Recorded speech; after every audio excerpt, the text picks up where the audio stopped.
And so we sat down and we talked to him about everything from his dad to the way that, when his dad passed away, that it affected him the next couple of years, to where he's going from here to the team, to being a family man now when he wasn't 7 years ago, to early in his career, to his biggest influences and things like that. But the one takeaway from this story is that, the big question is, do you regret coming here? And he said, and his reasoning why he doesn't regret coming here is he got to at least spend those 2 years with his dad, and especially the last couple months, which were really dire, when his dad stopped taking chemotherapy in November or October of that year, and he died, really 7 or 8 weeks later. And at least he got to be here for that rather than being tormented from being afar. But the thing with Zach right now is he is very concerned about the state of the team.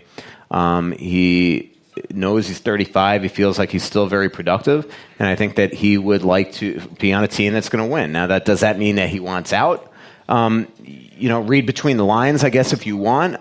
But I guess the point of the story is that where a year ago, where it would be completely out of the realm of possibility that Zach Parise would ever play on another team, or that he would ever trade him, or that he would ever accept a trade. Now, it's not that way anymore. Paul Fenton talked to other teams about Zach Parise. That's what I'm reporting. I promise you that's the case. They had one trade offer. I know what the trade offer was. I know which team it was, and I would absolutely guarantee that if the Wild made that move, fans would absolutely freak. So it was just that bad of a trade offer. And then even if you make that move, you got to get Zach to say yes. So I guess the point of the story is that if you came to Zach Parise right now and said to him, hey, this team wants you, and if Zach Parise, I think, thought that team actually had a path toward winning, I think that we're at that point where he would heavily consider going there. Again, that doesn't mean that he wants out, but it definitely means that for the first time, he wants to win, and if he thinks that's going to be elsewhere, he would absolutely consider that, even if it meant leaving his family for a couple months type thing. Wow. Yeah. All right. So much more to talk about here. We do want to thank John Hedges for sponsoring the program. John runs Fixology Repair. You can find all of their goodies and their repair work that they do at fixologyrepair.com. They just opened a new shop in St. Paul to go with their shop in downtown Minneapolis in the Skyway, and the one at the Mall of America, which is their flagship. John, thank you, first of all. Thanks for being here, as you often are, and tell me about the new shop.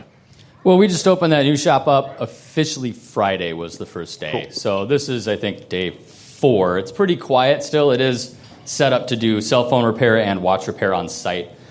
Still, like with the Minneapolis store, any jewelry stuff, I personally am taking back and forth to my jeweler in the mall. If you're looking for merchandise, watches, things like that, you want to go to the Mall of America store. But if the St. Paul store is more convenient, which I know one side of the river or the other for most folks, so it seemed best to kind of suit people over there. And we're actually right by the practice facility. We're on the Skyway Bridge between Wells Fargo Place and Town Square.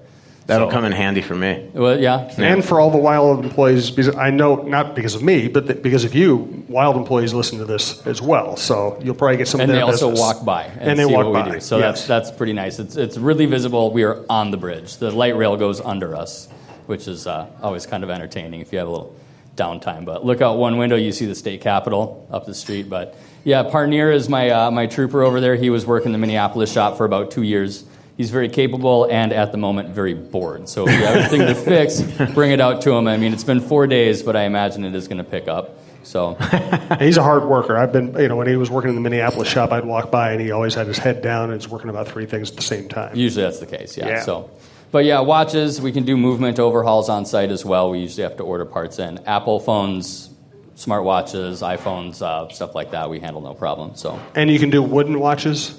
Yeah, oh yeah. Okay, good. Size up your wooden watches, replace the batteries, wind your watch for you. Do you do candle repair? I'm sorry? Candle repair? No. Okay. Use a fire for that. I was just thinking, I was trying to make it one-stop shopping for Michael with his weird internet purchases. Candles, not all of his weird internet purchases, just some of them. Candles, wooden watches. On the internet the other day. You got shoes on the internet? Yeah, Cohan. Instagram. He bought shoes on the internet. Yeah. Nobody buys shoes on the internet. Of course. Maybe that's why my feet hurt right now. Just looking at my wife's face when you said no one buys shoes on the internet. She has something to say about I that. apologize. Yeah. I meant no male sports writers buy shoes on the internet. But as it is, feel free to swing out to the shop. It's Monday through Friday, 9 to 5:30 p.m. We like to stay open that extra half hour so people can swing by when they're done with work. So anything you need fixed, come on by. I'm sure that we'd like to help you out. And everybody give John a round of applause if you would. We really appreciate him supporting the show for so long, and he's a cool guy. Thanks for being here, John. No questions on the Wild? Oh, fire away, yeah. The biggest story you got. Did Zuccarello have to pay Sealer for the jersey number? I talked to Sealer about that. I texted him from Europe. I think I was in there, and he told me. I actually can't remember what he told me. He didn't. I said to him, "Tell me that you made some." I said, "Tell me you got a Rolex from Zuccarello," and he said, "No Rolex, but some road dinners have been promised to him this season." I would have held out for more. So I would have absolutely held out for more. So we are at the point of the show where we will welcome anybody coming up and asking a question of any kind. Just feel free. Just walk up and we'll get to you. Don't be shy. Michael will not be as mean to you as he was to Paul Fenton.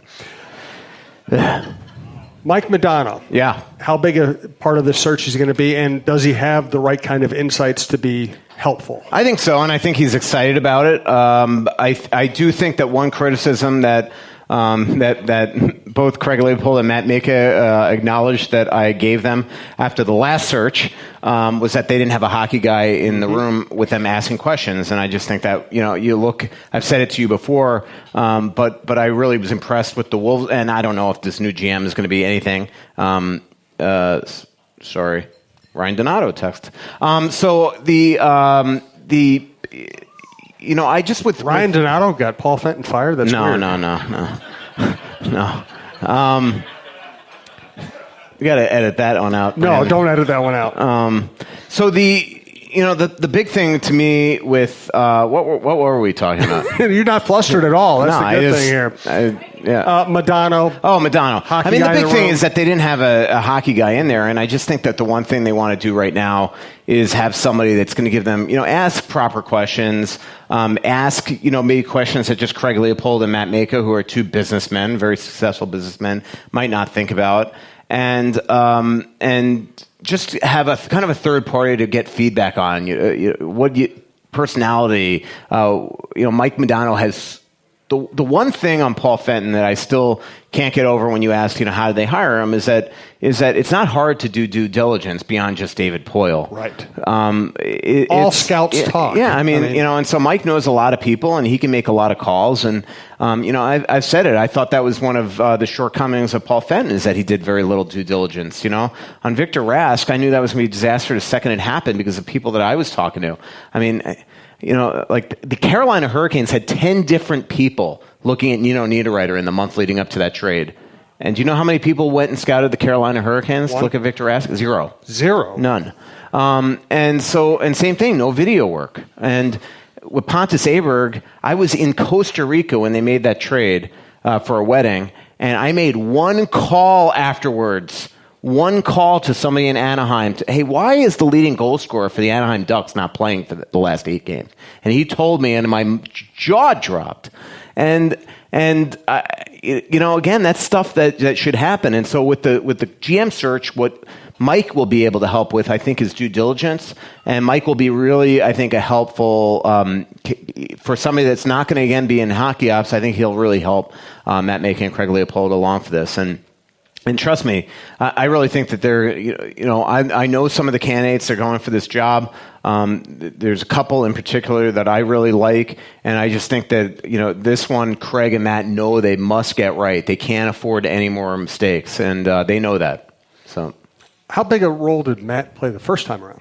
Matt Mika? Yeah. Well, I think he played a big role. My gut is that that.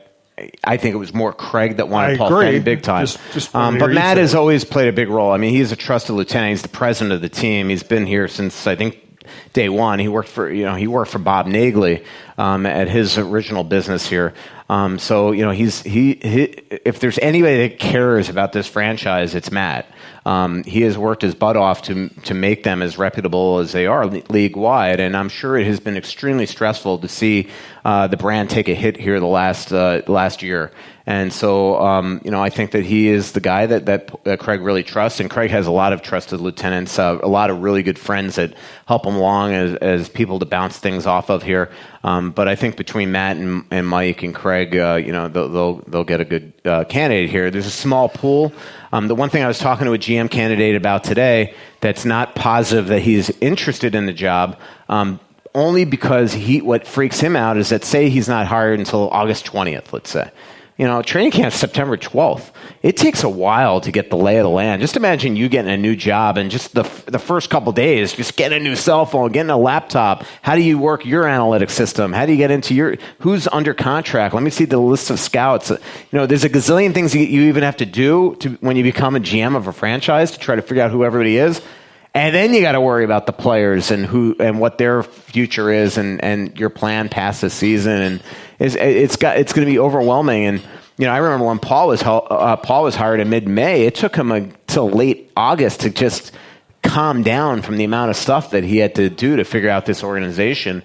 And just imagine all of a sudden that being 3 weeks time. And so this person I talked to today that is employed by another team, and it was a complete off the record conversation because you can't be, from him, it's not appropriate for him to be talking to a beat writer from another team about potentially going to that team.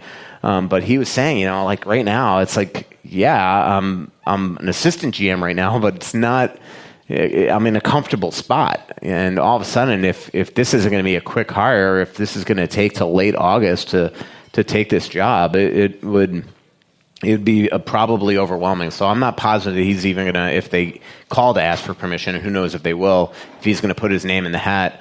I think about when training camp, my first year here in 2005, training camp started September 12th, I think it was, and I moved here September 9th, and I remember it was until the end of the month that it was just overwhelming because you have to deal with your life, where you're going to live, moving in from Florida, things like that. And then, new newspaper, new team, all that stuff. And it took a couple months into the season for me to just finally calm down. And so just imagine that from a GM standpoint, when you actually have a job that matters. I knew you were going to say that. I wasn't going to say it. I knew you were going to say it. I actually want to get into the reporting process a little bit, as much as you are capable of. Let me thank Tony Hoaglund, who's been sponsoring the program and the network for a long time. Hoaglund. The best endorsement we can give Tony is that he handles my insurance, handles Michael's insurance, house insurance, car insurance, everything. Hoaglund. He works out of Champlin, but easy to work with wherever you are. Hey, Minnesota sports fans. This is your local State Farm agent, Tony Hoaglund. I need you all to ask yourselves this question. If you're in an at-fault car accident and you are sued for $700,000, how much of that $700,000 will my current insurance company pay? If you are unsure or can't answer all $700,000, you need to give us a call. State Farm has been number one in car insurance since World War II and number one in homeowners insurance since 1964. For a no-obligation review of your current policies, call us at 763-421-4900 or check out our website at www.champlininsurance.com.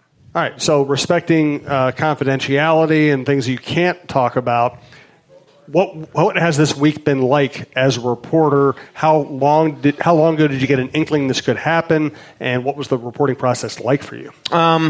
You start to get inklings, so I always have stuff in the can. I mean, I hate to say it, but I had the Mike Yo fired story in my computer for 3 years. That's just kind of so. A lot of the stuff with Paul. I've been making a list all year of just some of the bizarre things that have been going on. And, so it's more like I know a lot of people read my story that was up so quick yesterday or even a couple hours before the Wild put it out and said, well, obviously he knew this was happening for weeks. And a lot of that is just stuff that I have files that I just essentially now start rewording or putting into, a different order or whatever. But you start to look. I know that I know he was on thin ice, but I did not know that he was going to get fired this week. I mean, I think on our last podcast, somebody asked you a question like, what GMs are going to potentially be available next summer, or right now, if Paul Fenton's fired. I'm like, well, look, let's deal with that when we worry about it, right? I think that's somebody. I can't remember exactly what happened yesterday, let alone in the last podcast, but I do remember there was a question about Paul being fired that I sort of just brushed aside. So it's I'm not going to sit here and claim that I thought he was going to be fired this summer. I did think he was going to be fired this summer if they missed out on